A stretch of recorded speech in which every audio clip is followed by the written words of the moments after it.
बिस्मिल्लाहिर्रहमानिर्रहीम, अस्सलामु अलैकुम। मैं हूं करामत मुगल और सियासी बैठक में मेरे साथ हैं अदील राजा साहब और अलीना शिगरी साहबा।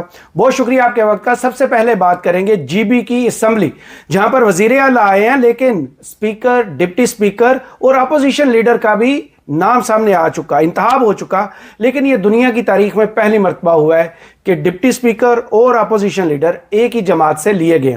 दूसरी जानब सलमान सफदर साहब और अडियाला जेल के सुप्रिटेंडेंट जो हैं वो आमने सामने आए हैं। किसने गलत काम किया है, क्या जवाब सवाल हुए हैं, वो आपके सामने रखेंगे कि ये 190 मिलियन पाउंड केस जो है उस पर सरफराज डोगर साहब ने इतनी रफ्तार क्यों पकड़ी हुई है। इसके बाद लाहौर में 9 मई के हवाले से पाकिस्तान तहरीक इंसाफ के लीडरान को जो बाटा रेड के हिसाब से 10-10 साल की सजाएं हुई हैं, उसका तफसीली फैसला सामने आया है और उसमें 2 ही पुलिस वाले फिर गवाह सामने आए हैं जो हर जगह पर मौजूद होते हैं और उन्हीं की बुनियाद पर मुअज़्ज़ज़ जज जो हैं सजाएं सुनाते हैं। इसके अलावा भी बहुत सी ऐसी खबरें हैं जिन पर तबसरा जानेंगे। सबसे पहले अलीना शिगरी साहबा, जीबी में नून लीग जो है उसने क्या कमाल किया है कि डिप्टी स्पीकर की सीट भी उन्हें दी गई है और अपोजिशन लीडर भी नून लीग का सामने आया है। ये कहाँ होता है जब अपोजिशन लीडर खड़ा होकर बोलेगा और अगर जो सेशन है उसकी सरबराही या सदारत जो है वो डिप्टी स्पीकर कर रहे हैं, तो फिर माहौल क्या होगा? माहौल वही होगा जो आपको इस वक्त कौमी असम्बली में नजर आता है, जहां पर ये दोनों जमातें एक दूसरे के अपोजिशन इत्तेहादी हैं और वहां पर यही फॉर्मूला सेंटर में तो मतलब चूचू का मुरब्बा तो आपने बनाया हुआ था। अब आप सूबे में यही फॉर्मूला अप्लाई करने की तरफ आप इसको लेके चल रहे। लोगों में तो इसकी पजीराई आपको बिल्कुल नहीं मिल रही, इसकी एक्सेप्टेंस नहीं होनी है। आपने किस तरह से, बिल्कुल हमारे लिए सरप्राइज नहीं होना चाहिए था। हमें ये इलेक्शन से पहले से पता था कि पीपल्स पार्टी और आईपीपी हैरत अंगेज तौर पर दोनों मिला के उन्होंने हुकूमत बनानी थी। हमें इलेक्शन से पहले ये जो है ये कन्वे कर दिया गया था पहले। हाँ जी, कि आईपीपी और आईपीपी आपको पता है कि जितने टिकट्स पे उनके प्लेटफॉर्म पे जितने कॉन्टेस्ट कर रहे थे वो सारे जो है वो बहुत बुरी तरह से शिकस्त का सामना उन्होंने किया है। और किस तरह से फिर आपने आजाद उम्मीदवारों को रातों रात जो है वो गुलाम बनते हुए देखा। हाँ, हमें वफाक में वो जहांगीर तरीन साहब का जहाज जो है वो तो हमें मशहूर था, वो हर बात पे हवाला दिया जाता है। लेकिन ये गिलगित बल्तिस्तान में भी अब कौन सी चीज चली है वो आपके सामने, क्योंकि अचानक से आज आईपीपी ने जोर लगाया, बहुत भरपूर एक प्रेशर डाला, इनके ऊपर दबाव डाला पीपल्स पार्टी के। सो मच सो के बिलावल साहब को, अलीम खान साहब को कॉल करना पड़ा, टेलीफोनिक राब्ता किया, उनको हुकूमत में शामिल होने की दावत दी गई। और उसके ये वही अलीम खान साहब है जिनके हवाले से नदीम अफजल चंद और दीगर जो है वो तोहमत और इल्जामात इनके ऊपर थे कि भाई नहीं, तोहमत भी नहीं थी क्योंकि वो इंतखाबी मुहिम में आपने देखा था वुज़रा अमीर मकाम साहब, अलीम खान साहब वो वहां पर मौजूद थे। और उनके होते हुए ये जो प्री पोल मैनेजमेंट, पोस्ट पोल मैनेजमेंट जो पूरी नजर आ रही है, इसी का हमें एक शाखसाना नजर आ रहा है कि अब ये ऐसी असेंबली होगी कि जिसमें पीपल्स पार्टी और नून लीग जो कि एक ही सिक्के के दो रुख जिनके हवाले से था, वो सिर्फ इंतखाबी सियासत में आपने ये हुंजा को कराची बनाना है, लाहौर बनाना है, ये बनाना है, वो बनाना है, ये सिर्फ इंतखाबी सियासत का हिस्सा था। लोगों को पता होना चाहिए कि वोटर को ये शायद बेवकूफ समझते हैं, लेकिन असल में ये वही फॉर्मूला को अप्लाई करना चाहते हैं कि जी जहां पर आपको आजाद कश्मीर में भी यही चीज नजर आ रही है ना कि ऑपोजिशन में बैठे हुए है और नून लीग और हुकूमत कर रही है पीपल्स पार्टी, लेकिन दोनों जो है वो इत्तेहादी है सेंटर में। सो गिलगित बल्तिस्तान में भी, और ये पहली बार हो रहा है गिलगित बल्तिस्तान में कि जहां पर आपको डिप्टी स्पीकर और जो ऑपोजिशन लीडर है और सो मच स्पीकर साहब को फौरन डिक्लेयर करना पड़ा। वो नदीम साहब, इमरान नदीम साहब है स्पीकर, एक सीट आप छोड़ देते या अपोजिशन ले लेते या डिप्टी स्पीकर ले लेते, दोनों में से एक चीज। हुकूमत में भी है, अपोजिशन में ये कहाँ होता है। जो फार्मूला विफाक में लगाया गया कि सुन्नी इत्तेहाद कौंसिल को सीटें इस वजह से नहीं दी जाती कि उन्होंने जनरल इलेक्शंस में जनरल सीट कोई नहीं जीती होती। आईपीपी ने भी तो वहां कोई सीट नहीं जीती, उनको जो है वहां का इलेक्शन कमीशन इतना फराख दिल है, वो सारी की सारी सीटें उठा के दे देता है और वहां पर पीपल्स पार्टी भी चुप कर जाती है जिनकी सीटें छीनी गई है। अब वो एक लतीफ़ा है, लेकिन वो थोड़ा सा एडल्ट सुनली हो जाता है तो मैं सुना नहीं सकता, आप बाद में मुझे मोहतरमा की वजह से। लेकिन उसका जो क्रक्स है ना वो ये है कि जिथे साडा नूर जमाल खोता घोड़ा सा भला ठीक है। तो निज़ाम के साथ एक मजाक किया जा रहा है, एक लतीफ़ा बना दिया गया है इस निज़ाम का। जीबी एक सेंसिटिव एरिया है, तो बेहतर नहीं सिस्टम को सीरियस ही नहीं और सारे फॉर्मूला जो है वो खला में बनाए जा रहे हैं। जो इसका जो इनका वो है, मिसाल के तौर पे जो अब ये वो जो मेकर है ना, क्योंकि बिलावल साहब नाराज हो गए थे, बजट अप्रूव करवाना था, बिलावल साहब ने कहा था मैं ताली नहीं बचाऊंगी, उन्होंने कहा ताली बचाओगे आप, ये लो जीबी की हुकूमत ले लो, ठीक है। उसके बाद नून लीग ने कहा माई बाप हम क्यों हार रहे हैं बिला वजह, हमें तो जीतना चाहिए था। उन्होंने कहा तुम स्पीकर डिप्टी ले लो, गवर्नर भी तुम ले लो। उन्होंने कहा अच्छा, तो सलीम खान ने कहा जी मैं तो अगला वजीर आजम तैयार हो रहा था। उन्होंने कहा तुम ये लो 4 बंदे ले लो। मतलब एक अंदाजा लगाओ कि एक पार्टी जिसने एक भी सीट नहीं जीती या हुकूमत बना सकती, या हुकूमत बना सकती थी पीपल्स पार्टी या नून लीग। 4 आजाद रात को उठे, उन्होंने फैसला किया है कि दूर बहुत दूर से हम देख रहे हैं कि अगर हम सलीम खान के साथ शामिल हो जाए तो इस्तेहकाम आ जाएगा और उसमें शामिल। उन्हें इस्तेहकाम नहीं चाहिए, सलीम खान को इस्तेहकाम। बड़ा ही बुरा कोई स्क्रिप्ट है, बहुत ही बुरा स्क्रिप्ट है। जो ये स्क्रिप्ट लिख रहा है राइटर, उसको जूते पड़ने चाहिए। और 3 सीटों से, मतलब नून लीग 3 सीटों से एकदम से आ गई जी 9 सीटों पर। आप मतलब इमेजिन करें ये नंबर्स के साथ क्या कर रहे हैं ये, लोगों को किस हद तक 17 से 152 हो सकती है, तो ये मतलब अब मैं क्या कहूँ कि जो पाकिस्तान की आवाम को जो वो समझते थे ना, गिलगित बल्तिस्तान की आवाम पाकिस्तानी है आप भी। हाँ नहीं, वो बात सही है, लेकिन हमें पता है डोगरा राज से किस तरह से आजादी लेनी होती है। लेकिन ये इधर से लेके दिखाओ ना, आपसे एक कदम आ गई है। इधर ये जो खोता राज अभी तुम्हारे पे, अभी जो तुम्हारे पर खोता राज लगा, इससे आजादी लेके दिखाओ ना। ये भी है।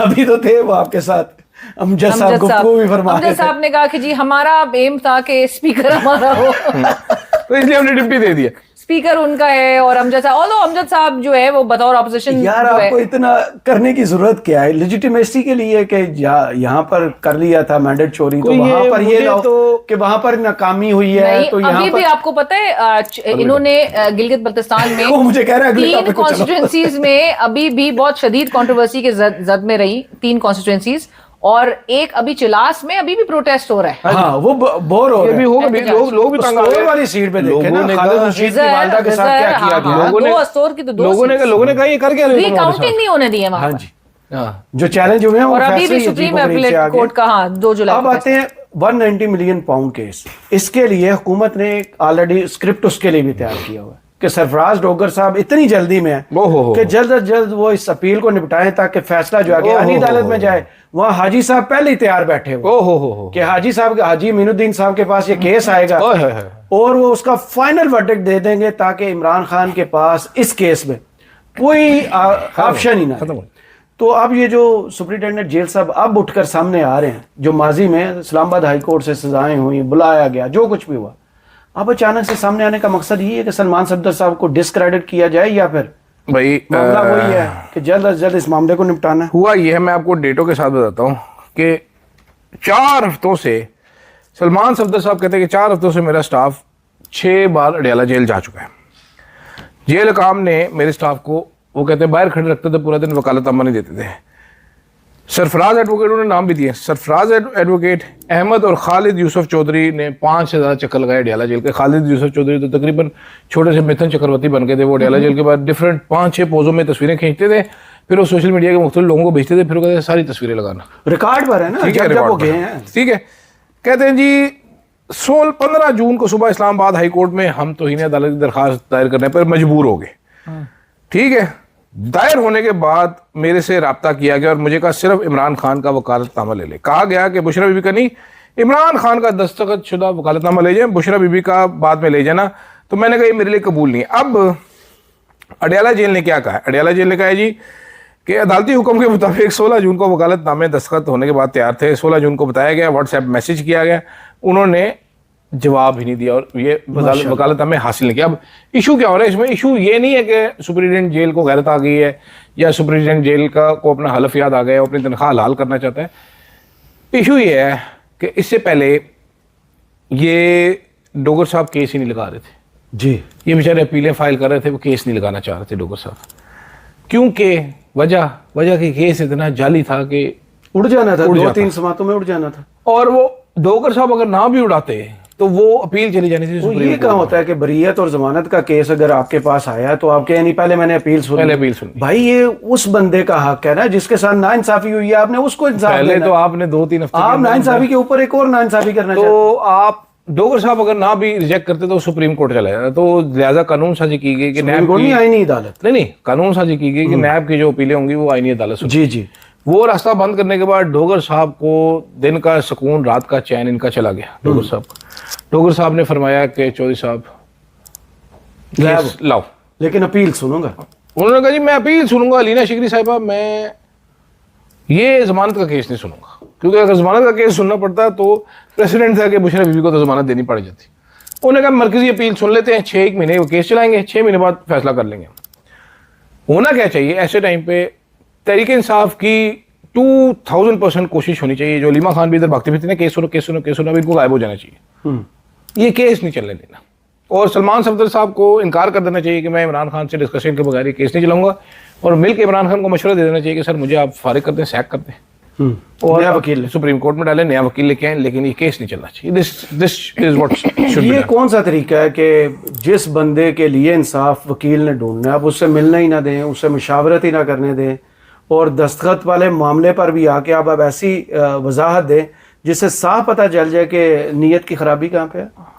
मेरे ख्याल से मैं एज अ पाकिस्तानी मुतालबा करना चाहती हूँ कि हमारी अदालतों में जंगी तराने प्ले किए जाएं पीछे बैकग्राउंड में, मोटिवेशन होता है, आपको मोटिवेशन हो, क्योंकि जंग ही लड़ रही है हमारी अदालतें इस वक्त एक इंसाफ के साथ, एक इंसाफ के साथ जो इंसाफ के मुतलाशी हैं, जो आपके दरवाजे पे आ रहे हैं। और आपको याद होगा वो डोगर साहब के एजाज में तकरीब थी, कौन सी थी वो, जो जहां पर जंगी तराने बजाए जा रहे थे, तो लोग परेशान हो गए कि जंगी तराने क्यों बैकग्राउंड में। तो मैं चाहती हूँ एज अ पाकिस्तानी मैं देखना चाहूंगी कि इन अदालतों में आप बैकग्राउंड में प्ले किया करें इसको, आहिस्ते आवाज में, ऊंची आवाज में, ताकि लोगों को ये पता हो कि हमारी अदालतें जंग लड़ रही हैं हर इंसाफ के हेयरिंग साथ। से पहले ना एक दफा इनका हलफनामा पढ़ के सुनाना चाहिए। इनको हलफनामे की शर्म होती है कि वो जो बात की जाती थी ना, इमरान खान भी बार बार कहते थे कि आप विटनेस से क्यों कुरान पर हलफ लेते हैं, एक दफा जज से लेकर देखें कि वो उसने इंसाफ करना है ना। जो इमरान खान के साथ जेल में, जैसे इमरान खान तैयार होकर भी कमरा अदालत में एक दफा एंटर हो रहे थे, उनका भी जवाब सुनने से पहले जज साहब ने कहा था, शाह महमूद कुरैशी, मिस्टर इमरान खान मैं आपको इतनी सजा देता हूँ। जब ऐसा आप इंसाफ दे रहे हैं और 26वीं तरमीम के बाद, और फिर उस तरह के एक लाहौर से जज लाकर 15 नंबर का पहले नंबर पर बिठा दें, तो आपको सिस्टम पहले से नजर आ रहा है। डोगर साहब को एक खास केस में इंटरेस्ट था। कौन से? मोटरवे पे स्पीड लिमिट कम। हाँ जी, डोगर साहब ने हर हफ्ते जाना था लाहौर, तो पट के रखो, नवे स्पीड पे जाना पड़ता था, उनको बड़ा दुख हो रहा था कि क्यों जाना। उन्होंने यहाँ पर केस लगाया हुआ था कि सारे जुर्माने में वापस कराऊंगा दोबारा से। ये हमारे जज तो एक गाड़ियां नहीं मिली है तो देखिए हमारे मुल्क में वैसे क्या ही बालम है कि नेशनल एक डायलॉग कराने के लिए आपको पता है पुलिस इकट्ठी हो जाती है। वो नेशनल डायलॉग करवाना इतना मुश्किल हो गया, शायद खाका अब्बासी और ये तहरीक तहफ़्फ़ुज़ पाकिस्तान वाले तो आप शायद अटेम्प्ट भी नहीं करते इस तरह से। सिर्फ नेशनल डायलॉग कमेटी कॉन्फ्रेंस कर सक रही है, लेकिन इसके अलावा डिबेट कोई भी नहीं। सिर्फ मेरे ख्याल से जो बाशूर पाकिस्तानी है ना, आपने कहा ना ओथ, पब्लिक अवेयरनेस के लिए भी, वो नहीं जैसे हर 8 अक्टूबर को अर्थक्वेक प्रिवेंशन के लिए लीफलेट्स बढ़ रही होती है ट्रैफिक सिग्नल्स पे, एज इफ लोगों ने बचाने अर्थक्वेक से अपने आप को बचाना। तो खैर अपने आप को लोगों नहीं है इस मुल्क में, क्योंकि जो हुकूमतें हैं वो आपको बिल्कुल किसी भी क्राइसिस से बचाने के इस वक्त काबिल नहीं नजर आ रही हैं, चाहे वो पॉलिटिकल क्राइसिस हो, चाहे वो इकोनॉमिक क्राइसिस हो, वो अपने ही उस पर डगर पे नजर आ रही है। और बेबसी का आलम तो ये है कि हमें असेंबली में तकारीर होती हुई नजर आए जहां पर हुक्मरान जो ट्रेजरी बेंचेस पे बैठे हुए वो खुद बोले कि जी हम जब इक्तदार में होते तो पुलिस हमारे आगे होती है, जब हमारे जब हम इक्तदार से निकल जाते पुलिस हमारे पीछे होती है, तो वीगो डालो से अब हमें बचाया जाए, पार्लियामेंट लॉज से वीगो डाले। सो अवाम को मेरे ख्याल से बाशऊर पाकिस्तानी होने के नाते हम सब का फर्ज है इसकी प्रिंट आउट्स निकालने चाहिए इनके ओथ के, और लोगों में पब्लिक अवेयरनेस क्रिएट करनी चाहिए। आप मैक्सिमम सोशल मीडिया प्लेटफॉर्म से भी इनको बताएं कि जी इनके जो ओथ है, इनका हल्फ जो है वो क्या कहता है, क्या डिमांड करता है। थोड़ा मेरे ख्याल से आनी नहीं है शर्म, लेकिन शर्म दिलवानी चाहिए। सही। दूसरी जानब लाहौर में वो अब इतनी जगहों पे ये जो सुपरमैन इकट्ठे थे, जाज चौधरी साहब, मियां अब्दुल रशीद साहब और डॉक्टर यास्मीन राशिद साहब, उमर सरफराज चीमा साहब, उमर अयूब साहब याद आते हैं। वो हमारे शो से बैठ के अक्सर बताते थे कि मैं 9 मई को वो मुतादिद जगह पे किस तरह से वो कहते हैं अल्ट्रासाउंड मशीन चोरी करे थे, बाइक पे भी थे उस वक्त, तो पता नहीं क्या क्या चुरा के लेके जाए थे। अभी डॉक्टर यास्मीन राशिद सबको पता है उस दिन कोर कमांडर हाउस के बाहर थी, लोगों को मना कर रही थी, विजुअल प्रूफ मौजूद है। तो फिर ये 2 पुलिस वाले कहाँ पे थे यार? ये 2 पुलिस हर फैसले में वही 2 पुलिस वाले। मुझे इसमें सबसे बड़ी गवाही जो है ना, वो अब उस दिन अली बिन गंडापुर साहब की आ गई। अच्छा। जो अली बिन गंडापुर साहब कहते हैं जी कि मेरे ऊपर इमरान खान से भी ज्यादा केसेस अब हो चुके हैं और मेरे पे आधे घंटे के अंदर 9 जिलों में मुकदमे हुए हैं। उन्होंने तो जेल भुगती ना। जी सुने मैं आपको पूरा वाक्य सुनाता। तो वो कहते हैं कि जी एक सिक्योरिटी की मीटिंग हो रही थी बड़ी सीरियस, जिसमें फील्ड मार्शल साहब भी बैठे हुए थे। तो वहां पर मैंने कहा कि अगर मैं हेलीकॉप्टर लेके और रॉकेट की स्पीड से उड़ के भी पहुंचू ना जुर्म करने के लिए, तो मैं कर नहीं सकता। तो कहते ये सुन के फील्ड मार्शल का भी हासा निकल गया। ये फील्ड मार्शल का जो हासा था ना, ये एडमिशन था फील्ड मार्शल का कि जाली मुकदमात करवाएगी। ठीक है, ये इन्हीं के महकमे ने करवाए हुए जाली मुकदमात, और ये मतलब अभी तो लतीफ़ा ही बन गया ना। और इस केस में, पर्टिकुलर केस में, पुलिस वालों ने झूठी गवाही दी, अपनी पहली गवाही और अपनी दूसरी गवाही वो आपस में नहीं रहा। शाहमूद कुरैशी को भी उन्होंने देख लिया। अच्छा, और वो जज जितना कोई सुन बैठा हुआ है वो देखे ठका ठक ठका ठक, वो रखा हुआ 10 साल वाले, ये 10 साल, ये 70 साल सजा हो चुकी है डॉक्टर यास्मीन राशिद को। उनकी जितनी उम्र है उतनी उनको सजा भी हो चुकी है।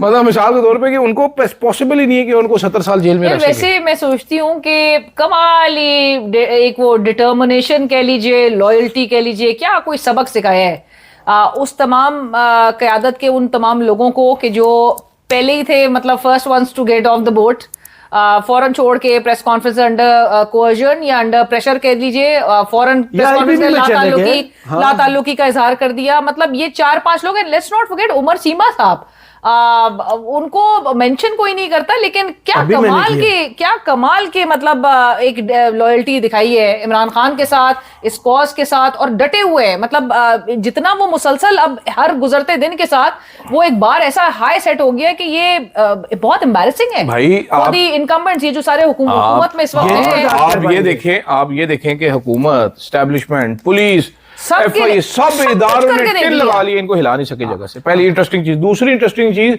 9 मई एक टेक्स्ट बुक केस आपने बना छोड़ा है कि किस तरीके से ये चवल हरकतें नहीं करनी। अगर आपने कोई केस, आपने 9 मई को लतीफा बना दिया एक। सही। आज बैरिस्टर गौर ने भी कहा 9 मई की धूल बैठने दे और उसके बाद बैठ के फैसला कर लें कि आगे चलना कैसे है। 9 मई को भूला जाए, क्योंकि उस दिन आपको याद है एक ब्रीफिंग में जनाब हमारे दोस्त हसन अयूब साहब भी बड़ा जोर लगा रहे थे 9 मई 9 मई 9 मई। नहीं, बहुत कोशिशें हैं कि भूलने ना दिया जाए, लेकिन 9 मई से निकल क्या रहा है? मतलब क्या कुछ आपने निकाल लिया 9 मई से? 9 मई को बयानिया मिलता है, नहीं बना पाए। मतलब आप उस तरह से तो कैश ही नहीं कर पाए ना। आप 9 मई का आप नैरेटिव बनाना चाह रहे थे, वो कैपिटल हिल से पूरा मवाजना कर करके आपने एक बयानिया बनाने की कोशिश की, लेकिन उसके बाद अल्टीमेटली निकला क्या? मजाक बन के रह गया लोगों में। आपको उसके बावजूद आपको बयानिया बनाना था ना, सारी कंड्यूसिव माहौल के बावजूद आपको मिलिट्री एस्टैब्लिशमेंट की पूरी सपोर्ट आपके पीछे से अगर उनको हटा दिया जाए तो आपके पास कुछ भी नहीं है। आपका तो वही वाला है जो फैसल वावड़ा साहब कह रहे हैं, वो मजाक में लोग हंस रहे हैं, लेकिन बात बिल्कुल ठीक कह रहे हैं कि आप ही मैदान में, और आप भी सबसे आखिर में, अकेले दौड़ने में। इसको छोड़ देना, मैं एक सवाल, उसके बाद वीडियो मुझे क्लोज करना। अरे डर जाता है मेरे से। डरता नहीं हूं मैं लगा भी दूंगा। शिजा फातिमा साहबा ने कमाल कर दिया। आपकी प्रॉपर्टी पर अब हक है हुकूमत का। वो जहां चाहेंगे खंबा ठोकेंगे, जहां चाहेंगे तार बिछाएंगे। अगर आपने कोई पूछना की जैसे हमारे साथ कर लेते हैं, वहां की तो 5 करोड़ देना। हाँ, 5 करोड़ नहीं, उन्होंने एक अच्छा, ये वैसे मैं आपको 2-3 चीजें और बताता हूँ। शिजा, ये मैं इल्जाम लगा रहा हूँ शिजा फातिमा साहिबा पे, सुनने जरा। शिजा फातिमा साहिबा के जो हस्बैंड है ना, वो करीम में काम करते थे। हस्बैंड और ऑनलाइन टैक्सी। करीब उनके दोस्त, हस्बैंड और उनके दोस्त ने मिलके एक ऐप बनाई, कंपनी बनाई डील कार्ट के नाम से। अच्छा। ये कराची में मेनली ग्रोसरी ऐप थी। मैं आपको बड़े वसूख किससे कह सकता हूँ कि मिनिस्टर होते हुए ख्वाजा फातिमा ने एक चैनल के मालिक को रब्ता किया, अप्रोच करवाया कि ये ऐप तुम खरीद लो मेरे हस्बैंड की। मैं आपको बड़े वसूख से कह रहा हूँ, ये ख्वाजा फातिमा साहिबा, मैं आपको बड़े वसूख से कह रहा हूँ कि सहाफ़ियों को ये कहते रही कि जी मेरी जो मिनिस्ट्री का सारा पैसा जो है वो तो आपको पता ही है कौन ले जाते हैं, मेरे पास तो है नहीं। मैं आपको ये वसूख से कह रहा हूँ। मैं आपको ये भी बता रहा हूँ कि शिजा फातिमा के हस्बैंड का गैर मामूली इंटरेस्ट है आईटी में और टेलकोज में। मैं आपको ये भी बता रहा हूँ कि शिजा फातिमा साहिबा जो हैं वो एक शख्स है जिसका नाम है आमिर इब्राहिम। उनके साथ इनकी दोस्ती है, वो इनके तकरीबन एडवाइज़र हैं। 6 से 7 जो फंक्शन है उसमें आमिर इब्राहिम के साथ मौजूद थी। आमिर इब्राहिम साहब जायज़ के CEO हैं। इन्होंने जिस दिन वो तो पीटीवी के जो नहीं पीटीवी भी रहे हैं, नहीं ये आमिर इब्राहिम दूसरे जायज़ के CEO। ये वो शख्स है जिन्होंने ट्वीट डाला एक इस काले कानून की हिमायत में, जहां से ये पकड़े गए, क्योंकि नजम सेठी साहब जो है उनका इल्जाम है कि शिजा फातिमा एक सिफारशी हैं, इन्होंने पैसे खाए हैं और टेलीकॉम कंपनीज ने पैसे लगाए हैं, जिसकी वजह से कानून। अब कानून है क्या? नहीं, वो उस पे इतने जबरदस्त ट्वीट्स आपके दोस्त रऊफ क्लासरा साहब ने किए हुए हैं, वो तो पढ़े। स्टोरी उन्होंने पकड़ी थी ना, उन्होंने ये स्टोरी। अब देखें अब कानून क्या है। जिसको सारा डिफेंड करे, आप वो लफ्ज पढ़ना शुरू करें, बीच में आपको समझ आई थी कि जी किराए पे अब अच्छा, किराए पे भी काफी सारे टाउट्स जो है ना वो सामने आ गए इसकी बिल की पॉजिटिव पहलू दिखाने के लिए, तो अपने घर में लगवा ले। उन्होंने पढ़ा ही नहीं है कि बिल। एक प्रॉपर्टी पे गवर्नमेंट का कैसे हो भाई सकता है? मैंने बाय की है ना। वो कह रहे हैं कि अदील राजा के सर पे जैज ने कहा हमने टावर लगाया। आमिर इब्राहिम ने फैसला किया घर के करीब रहना, सिग्नल हाँ, पाएंगे। वो कह रहे हैं कि इसके सर पे ये बेस्ट जगह है टावर लगाना है। मैं कहूंगा कि नहीं जी चोई साहब, मैंने टावर नहीं लगाना। सर मेरे वो 2 खत मेरे घर में डाल गए कि इसके सर पे टावर लगाना है। मैं जवाब नहीं दे सका। तीसरे दिन वो आएंगे, वो किले लेके आएंगे, मेरे सिर पे ठुकाई कर देंगे टावर की। 5 करोड़ का जुर्माना भी करके क्यों कि डीम्ड अप्रूव्ड है अगर मैंने जवाब नहीं दिया। लेकिन अगर मैंने मस्ती की जैज वालों के साथ कि जैज वालों मैंने टावर नहीं लगवाना, तो वो हुकूमत को लिखेंगे, हुकूमत कहेगी ये तो लिटिगेशन में चला गया। तो मैं अपना सर बचाने के लिए बिला वजह एक केस भुगतूंगा जिसमें डोगर साहब जैसा एक जज होगा और वो कहेगा नहीं, क्योंकि जैज वालों ने कहा इसका सर बड़ी बेहतरीन जगह टावर लगाने के लिए, तो ठोको इसके सर पे, और मेरे सर पे टावर ठोक की तरक्की का रास्ता ये टावर ठोको। मैं टावर ठोकने के लिए जगह कोई और बताना चाहता, तुम लोगों के डर से मैंने सर पे ठुकवाया। लेकिन मैं यहाँ पे सिर्फ एक बात कहना चाहती हूँ कि शिजा साहिबा की जो तारीफ में इतनी लंबी तमीज बांधी है इन्होंने, शिजा साहिबा की बिल्कुल काबिलियत वैसी है, वो जो मरियम साहिबा के हवाले से देखा नहीं, यूनुस भट्ट ने अपनी किताब में लिखा था कि उनकी 2 ही खूबियां हैं, एक वो नवाज शरीफ की बेटी और दूसरे नवाज शरीफ उनके वालिद हैं। सो फिजा फातिमा साहिबा की जो शिजा बोल रही हूँ, शिजा साहिबा की जो कुल काबिलियत थी SIT मिनिस्ट्री में आने की, वो काबिलियत यही थी, एक नेपोटिज्म जो उरूज पे हमें नजर आ रहा है। ये IT पढ़ी भी नहीं हुई, सिर्फ ख्वाजा आसिफ साहब की भतीजी और बाजी होने की वजह से। सेक्रेटरी IT जो है वो मार्केट से कॉम्पिटेंट आदमी उठाया गया है, वो कहां से आया? X jazz. और फिर ब्लेटेंट और सुने ब्लेटेंट एडमिशन ऑन टीवी आके IT मिनिस्टर कह रही हैं जी हम बिल्कुल सही बात है कि ये लैंग्वेज जो है इसमें तब्दीली होनी है, हम कलेक्टिव विजडम, मतलब आप हाल देखिए कलेक्टिव विजडम का कि कौमी असेंबली से ये बिल जो है वो पास हो गया, चला गया, कमेटियों में डिस्कस होने के लिए, सेनेट में पेश होने के लिए आगे बढ़ा तो वहां से रोका। अच्छा, पीपल्स पार्टी को कोई क्रेडिट नहीं जाता, सेनेट में भी इस वजह से पीपल्स पार्टी ने तो डबल गेम खेली है यहाँ पर। सेनेट में इस वजह से रुका है क्योंकि उससे पहले मीडिया में आवाजें उठी। मैं आपको बताता चाहता हूँ कुछ हिडन पहलू जो नहीं पता। जबरदस्त बिल वो सेनेट और अली जफर साहब ने भी इसको आपको पता है ना, जहां ये मोबाइल कंपनियां टावर लगाती थी वहां रेंट देती थी, अभी भी देती है, रेंट अभी भी देना। अब देखिए रेंट भी नहीं देंगी लेकिन वो जगह भी उनकी होगी। अब घर के ऊपर है, मतलब पीपल्स पार्टी का मैं रोल वो करे, ये कोई पलवशा साहब और ये सब ये दोगला रोल है। कौमी असेंबली से आपने वोट कर दिया, आपने पास कर दिया, पीपल्स पार्टी नहीं थी, नवीद कमर वाज ऑन, नवीद कमर साहब सो रहे थे, खोए हुए थे, क्या कर रहे थे, वो मैंने भी देखा, हम सो रहे थे ना। और फिर आप सेनेट में आके अपना रोल प्ले करना चाह रहे हैं, मतलब ये वो रोल ही है। अच्छा, इंटरेस्टिंगली बहाने क्या लगा रहे हो आमिर इब्राहिम साहब, जो वो मतलब इतना ही डफर आदमी CEO बन गया, वैसे लगी वो मिसालें क्या दे रहा है। राइट ऑफ वे का मसला, भाई दुनिया ने राइट ऑफ वे किस तरह सॉल्व किया था, तू मैंने दस। तेरा मसला पता है कि चौधरी, मैं आपको समझाता हूँ इनका मसला क्या है। इनका मसला ये है कि यूफोन ने टेलीनॉर को अक्वायर कर लिया, उनके पास टावर्स की तादाद होगी डबल, उनको इतने टावर लगाने की जरूरत नहीं, तुम्हारी सर्विस है थकी हुई, ओवर बिलिंग तुम ढेर सारी करते हो। अब आपको लोग मांगते हैं सर्विस, अब लोग आपको सोशल मीडिया पे निकालते हैं। 5G है पाकिस्तान में जी, 5G आपको पता ना एक गली में आता है जैस का सिर्फ पूरे इस्लामाबाद में, बाकी इसने 5G हो नहीं सका। ये मिनिस्टरों को कोर्स करके पैसे लगा के राइट ऑफ वे मेरे घर पे कब्जा करना चाहते हैं बेशरम लोग। कैसे हो सकता है? ठीक है, ये मतलब भाई पूरी जिंदगी की कमाइयां लोगों ने लगाई हुई है, इसलिए नहीं लगाई कि आमिर इब्राहिम पे गैरत जैस के लोग आएंगे और मेरे घर पे कब्जा करेंगे। टोटल पाकिस्तान में बची है बिजनेस क्या देखे, यूफोन के पास चला गया, वारद जो है वो खत्म होता है, वो जैज के पास चला जाता है। ना बिल्कुल समझ लिया कि आवाम ना बिल्कुल सुने, और आवाम ने ना 3 कंपनियां टोटल 3 आवाम ने एक सरकारी है ना यार, इस चीज यूफोन तो सरकारी है, यूफोन मोबिलिंग और यूफोन जैज और जोंग, बस 3 जी।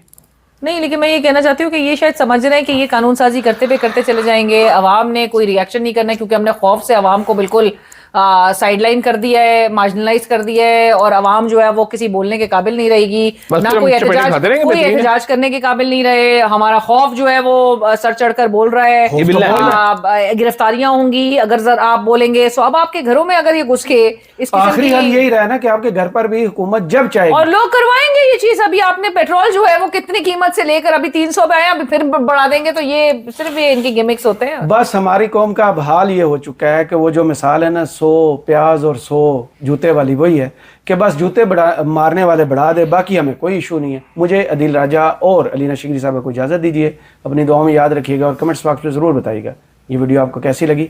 अल्लाह हाफिज़।